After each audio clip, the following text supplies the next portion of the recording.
কলম্বোতে সিরিজের প্রথম ওয়ানডে হারের পর সমর্থকদের কাছে ক্ষমা চেয়েছেন পেসার তাসকিন আহমেদ। যদিও বাংলাদেশের শুরুটা ছিল দারুণ, বাংলাদেশের ব্যাটিং ধস দেখে অবাক লঙ্কানরাও। মাত্র 5 রানে 7 উইকেট হারিয়ে ব্যাটিং ধসে এক বিব্রতকর রেকর্ড করেছে বাংলাদেশ। শ্রীলঙ্কান স্পিনারদের সামনে যেন অসহায় আত্মসমর্পণ টাইগার ব্যাটারদের।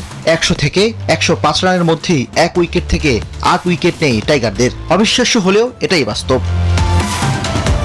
বান্ডেল থাকলে প্রতি সেনমানিতে টাকা বাঁচবে।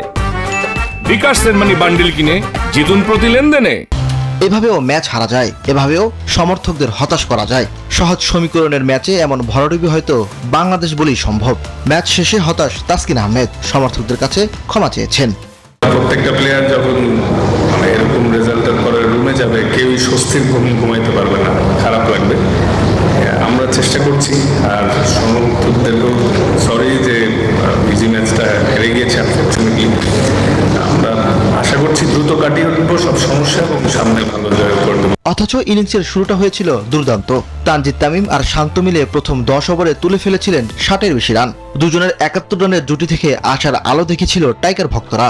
কিন্তু এই দুই ওপেনারের বিদায়ের পর যেন ভেঙে পড়ে গোটা ব্যাটিং লাইন আপ। ওদের পরে ওই দুইটা একেবারে 2 উইকেটই আসলে ওদের জন্য টার্নিং পয়েন্ট ছিল।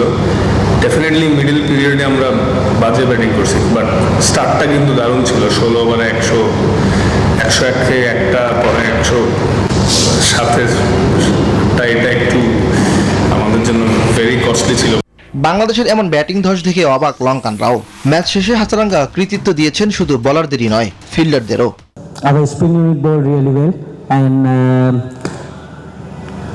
game changing point is that run out Milan Ratnayake took, and Janit Lianege's catch. I think credit should go to that two fielders, and Mian Kamidu bowled well. টানা ব্যর্থতা, ব্যাটিং বিপর্যয় আর সমর্থকদের হতাশা সব মিলে আবারও প্রশ্নবিদ্ধ বাংলাদেশের লড়াকু মানসিকতা। ইমরান হোসেন, নিউজ 24।